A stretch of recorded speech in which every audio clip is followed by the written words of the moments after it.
Four people, including two teenagers, in custody tonight for an attempted burglary at a Greenwood gun store. This comes less than a week after police say another group of teens stole more than a dozen guns from a different gun shop. CBS 4's Michael Van Scoik spoke with the Johnson County prosecutor as police search for all the stolen guns.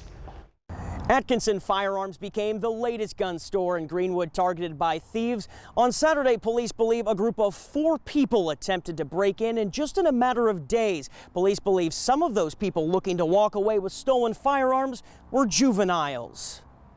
Greenwood police arrested 18-year-olds Javante Phillips and Devin Tibbs along with a 14-year-old boy and girl Saturday for attempted burglary at Atkinson Firearms. Fortunately, police say no guns were stolen, but it raises alarm for local authorities. We're seeing more serious crimes coming from younger people, and that's troubling to me both as a citizen and as a parent and as a grandparent.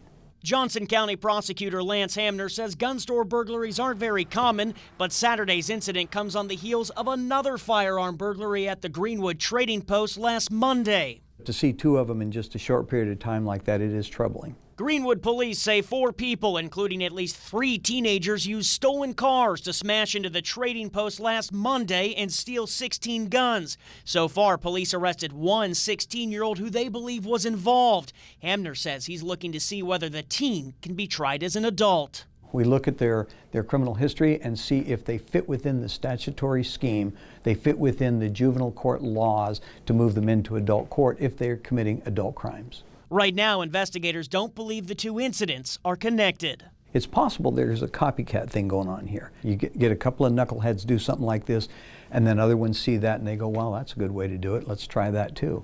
And then they all end up in trouble. So far, no charges have been filed in either case. Meanwhile, police are still looking for other people they believe to be connected to last Monday's burglary. In Greenwood, I'm Michael Van Scoik.